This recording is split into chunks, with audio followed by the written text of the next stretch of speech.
Hi everybody, I'm Richard. Welcome back to Small Caliber Arms Review. Today we're going to be taking a look at a Crockett Rifle Kit. This is from Traditions. It is a 32 caliber squirrel gun, if you will. And we're going to get this thing put together. We're going to use some, I got some Zinsser foam stain here I'm going to use on it. And we're going to do the stock with Tru-Oil, actual Tru-Oil, a little more traditional, no polyurethane on this thing. And then we're going to blue the barrel with some Birchwood Casey Super Blue. And I prefer to brown it, but I think with the brass in this kit, I think the blue would look a little bit better with it. Anyways, let's take a look at inside the kit, and then we'll get started putting it together. Okay, here it is. This is the Traditions Crockett Rifle Kit. Is a 32 caliber, and this is a percussion and not a flintlock. But let's take it out of the box here, and we'll take a look and see what's inside of it. Now everything comes in this kind of styrofoam cutout case here, and it's got plastic covering over it. But when I picked this up at the store, and it had been on the shelf for quite a while, this was already opened up. I guess someone took it out and examined the lock on it. And there's a hole right here and right here. Hopefully none of the small parts have fallen out of this thing. So we're going to get it opened up right now and take the parts out of it, make sure everything's here, and then we're going to do a trial fit on it before we decide to do any staining or finishing of any kind. We've got to make sure the wood is right first. All right, here's all our paperwork that comes with it. Loading, shooting, and care instructions, the limited lifetime warranty on it, the instructions for the rifle kit. There's all kind of paperwork in here, but we're going to make sure everything's in here, and then we're going to make sure that everything fits, and then we're going to finish it up. Now we got the wood stock in here, and it's already been inletted for all your parts and pieces. The brass is already on the buttstock, already got some screws in it. And the finish on here is, a lot of times you can get these kits and the wood will be quite a bit oversized. It allows you to do a lot of smoothing, sanding, and everything to get it just right. And this on the back there, it's actually pretty good. We just got to make sure that the lock's going to go in there right. Some of the parts and pieces are already on here. They call this kit a level 3 build, which is kind of a intermediate. It's not a beginner's kit, but it's not super hard to do anyways. Get all the pieces out, get them laid out, and then we'll make sure that everything's going to fit together right. Okay, we got our little pack of screws there. We got our trigger. This is a double trigger. This is a set trigger and the actual firing trigger. This is another piece. Let's find out which one it is. A couple thimbles right there. There is the piece that goes under the barrel that holds the thimbles. These do have holes in them. They are threaded, so that your thimbles are going to mount in various places on there. That's where it holds your ramrod. The ramrod is aluminum. It does have a brass tip on it there that screws on it.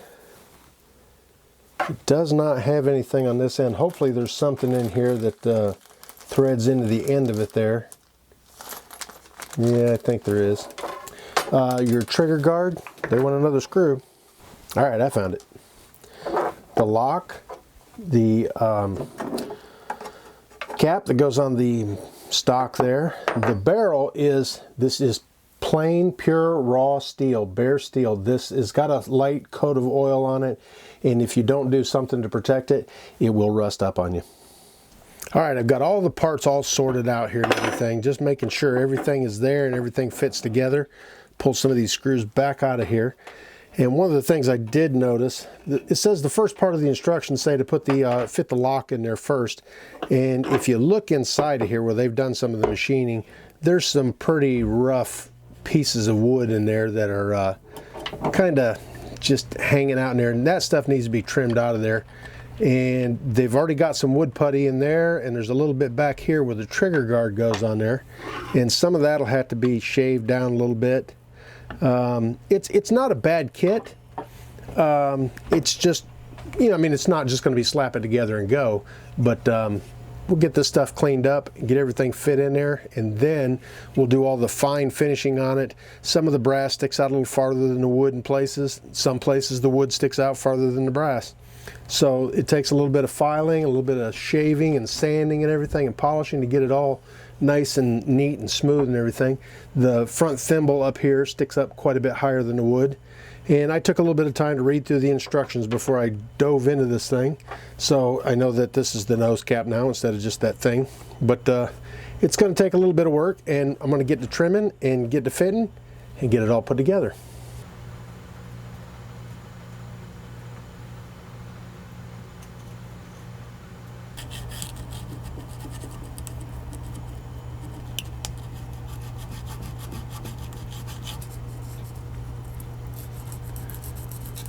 Okay, now I did kind of fit everything together. It says in the instructions to put the rear part of the lock in first and then push the front in, and it should not be you should not have to force it. It should push right in there, and really it doesn't go in there, so I'm going to mark where I need to trim the wood out a little bit to get that in there nice and snug. You want it to fit tight.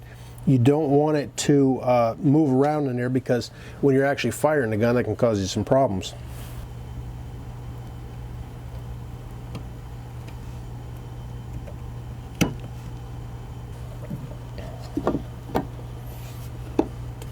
And that's all it took, was just a little bit extra there.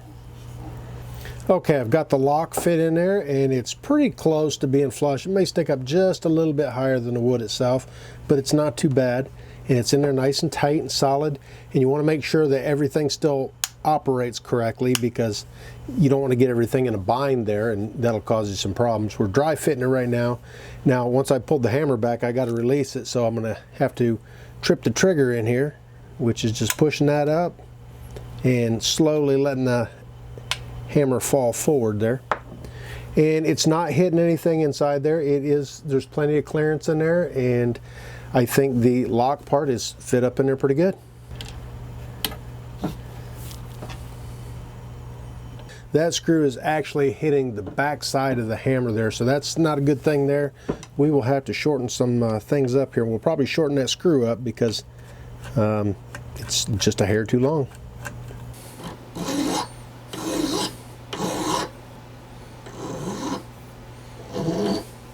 Now, this is a level 3 kit, which what that means is there's going to be some work that needs to be done to it. It's not perfect. It's not just screw it together and go. So when you're doing this, when you're fitting screws up like this to make sure that they're the right length and everything, and you shorten one up, you want to kind of round off that end of it there, make sure it goes easily, starts in the hole there, and you don't have any smashed threads or anything. So I'm just kind of guessing at how much I need to take off of there, and I'll try it again, fit it up, screw it in there. If it doesn't work, I'll come back and shorten it up some more.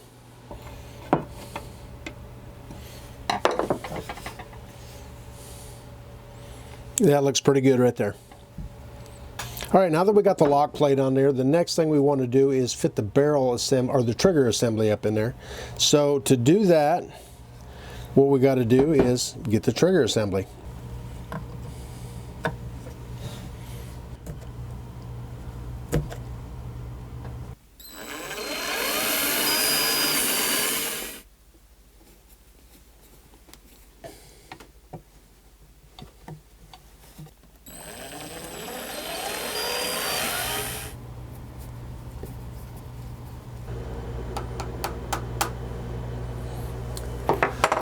All right, I cut out a bunch of the little stuff, the fitting of everything on there, but I've got it all put together. I've got all the pieces on it. Everything is fitting in there pretty well. Got the sights on there. I had to do a little tweaking on the front sight there. The dovetail had to be pushed down a little bit with a punch to get the front sight to fit in there tight in that dovetail.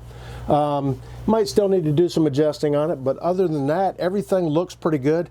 Now it's time to do some woodwork and time to do some metal work. So the first thing I'm going to do is get it all taken apart. And one thing I did notice is that where the hammer goes on there, it's rubbing the wood a little bit. So I need to get that fixed.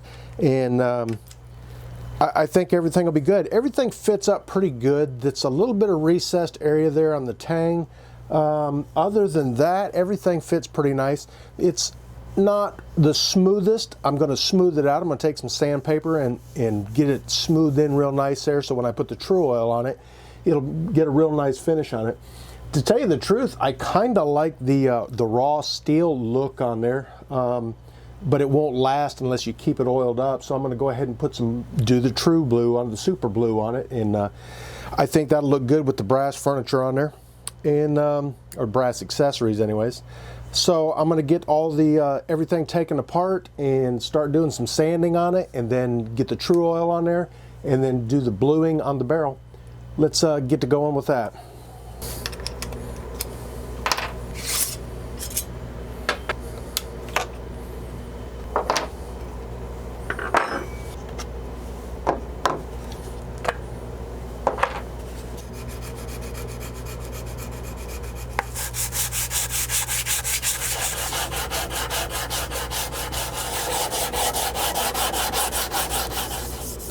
Now with a kit like this, you can put as much time in it as you want or as little time as you want.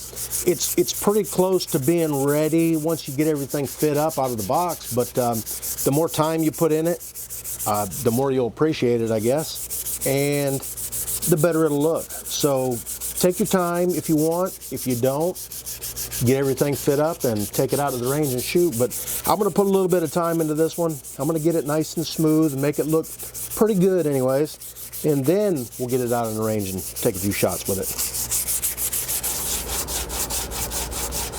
Now that I got the sanding done, as done as I'm going to do it anyways, I got to get this furniture off here, or the brass off of here, and I'm going to go ahead and stain it. So I went ahead and blended in the brass with the wood the best I can. It may have slipped a little bit with some file work, and I'm not going to tell you where it's at because you'll probably never notice it, but I know it's there. Anyways, once I get this brass off of here, then I'm going to clean up a little bit and then get my stain on there. And once I get the stain on there, then I'm going to start working on the barrel, bluing the barrel, because I'm going to let the stain work in there, dry in there a little bit, and then we'll start putting the Tru-Oil on it. There's a lot of steps to it. And like I said, you can do this as detailed as you want or as little as you want, but it's completely up to you. Then I've got brass to polish because I've hit it with the sandpaper and scuffed it up a little bit. That's not a big deal. Brass is pretty soft and fairly easy to polish out. I'm going to get it wiped down, get the dust off me, and then get some stain on this thing.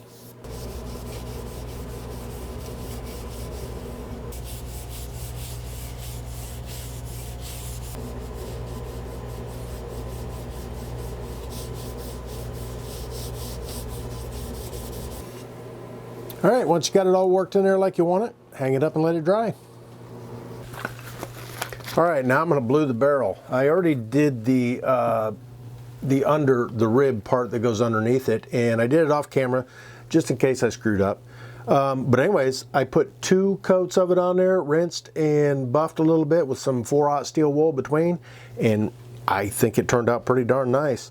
So I'm going to go ahead and give it a shot on the barrel itself. I'm going to wipe it down with a little bit of rubbing alcohol first, just to make sure I've got all the oils off of it, because oils will keep the bluing from doing its thing. And I've got clean gloves on so that I don't get any oils on it from my skin, because even that little bit right there will be enough to cause splotchiness in the bluing process. So this is actually the first time I've ever done it, other than that little piece right there. So I'm going to give it a shot, and hopefully it comes out okay. This is Birchwood Casey Super Blue, which is a cold bluing, and I'm pretty happy with what the little piece I did there, the way that turned out. I'm pretty happy with that. All right, now this is the Super Blue, liquid gun blue, and I've got a little shot glass here, and you don't want to contaminate this, so what you need to do is get some and put it in a separate container, because if you put it back in the original container, you'll contaminate the rest of it. And it doesn't take a whole lot. I did get a quart bottle of it because I plan on doing some other projects too, but really they sell like a 3-ounce bottle is plenty enough to do a single firearm anyways. This is corrosive. It's danger, poison. So I'm going to get a little bit in a Q-tip, and I'm also using some of these little cotton rounds here, makeup applicators. And now I'm going to get a little bit around the nipple hole there first.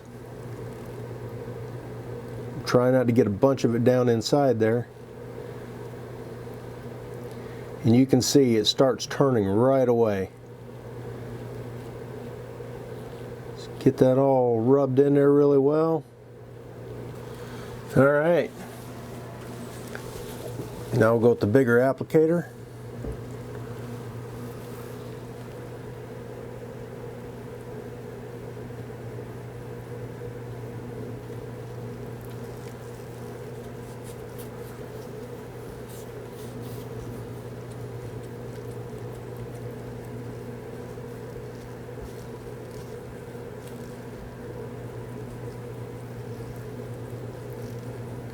You want to avoid any runs and streaks and everything.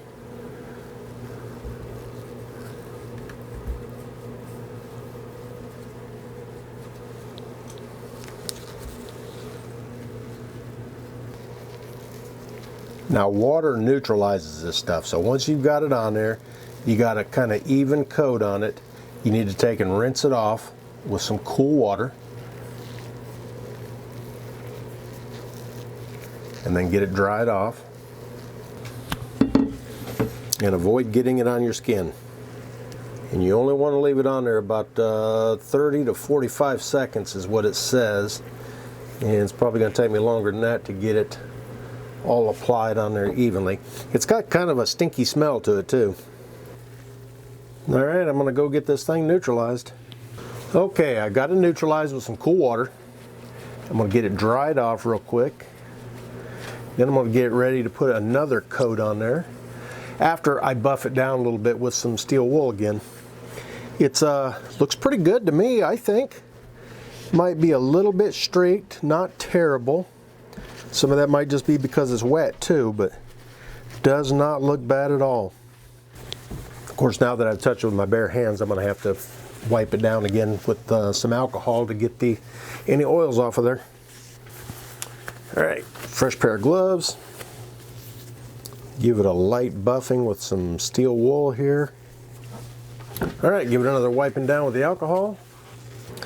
All right, this will be the second and final coat. I'm only going to put 2 on it, again around the nipple hole there a little bit. And then again with the little makeup applicator. All right, time to go get this neutralized. Okay, there's my second coat, and I'm going to go ahead and buff it up real quick, and then I'm going to get some oil on this thing because I want it to remain protected. Even though the bluing will protect it some, it still needs a little bit of oil to stay like it is. It will rust. All right, probably not the best bluing job in the world, but this customer's happy with it, and if not, I've got no one to blame but myself. Not a hard thing to do. Getting it even might be a little tricky. I probably should have used acetone to get the oils off of it. Doesn't seem like the isopropyl alcohol, the rubbing alcohol, did all that great. But it's not terrible. Not terrible by any means. And it's polishing up pretty nicely too. And fairly even. I do see a little bit of splotchiness here and there, but it's not bad at all. I'm happy with it. I got the barrel all blued up. I went ahead and reassembled it, put the bottom rib back on there, the 2 thimbles, put my front sight back in it, put my rear sight back on it, and got some oil on the outside and some on the inside. Clean the inside out real well. Put a light coat of oil on there because I did get water down inside it when I was rinsing it off. And I'm pretty happy with it. I like it. It's not too bad looking. Not real streaky, not real splotchy, pretty even. But not bad for a beginner anyways. First time I built one of these kits, first time I ever blued anything. But now, like I said, I'm going to get to working on the stock, get that thing oiled up, and then we'll get this thing put together.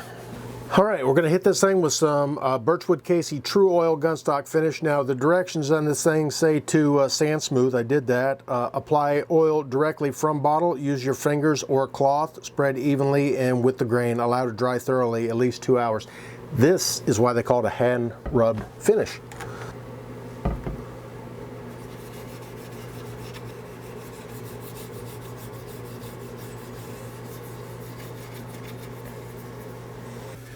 And we're going to let that dry for a couple hours, and while I'm doing that, I'm going to go ahead and get the brass that I've scratched up a little bit while I was doing my sanding and get that polished up so it'll look good when I go to put it back on here. We're going to put probably 2 or 3 coats on here, maybe more, and then get it all put together and we'll see how it looks.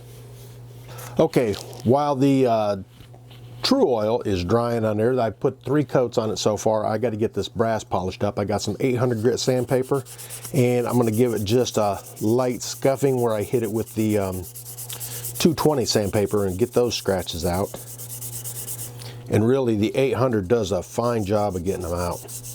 But it's going to take a little bit more than that. Probably hit it with some 4/0 steel wool and get it just a little bit shinier. Now I only hit the edges here. I did not hit the back of the butt plate. So I've just got small areas to do. Right now, look in the camera, say hi. Hi.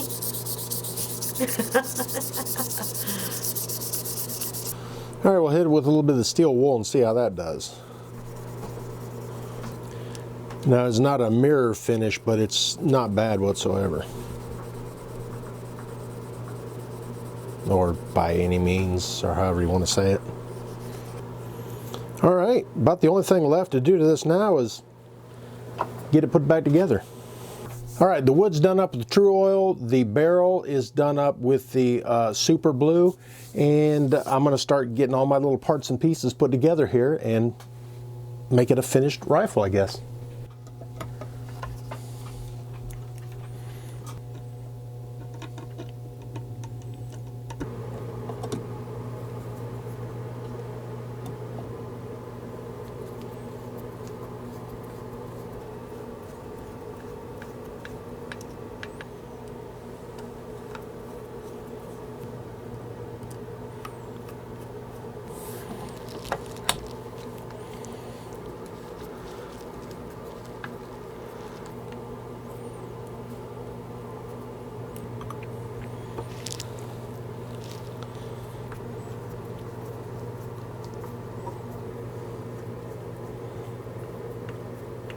And there it is. It is a completed Crockett rifle. Not a bad little project for just a weekend, really. Like I said, this is a level 3, so most of the work is already done. There's not a whole lot of finishing to do to it, just cosmetic pretty much, and really that's it.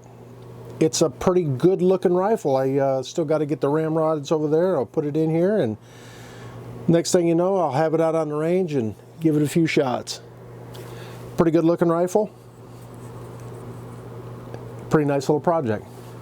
Anyways, there it is. This is the Traditions Crockett Rifle Kit, and you can do it in a bunch of different ways. I wish I would have gone with just a little bit darker wood on it. This is okay.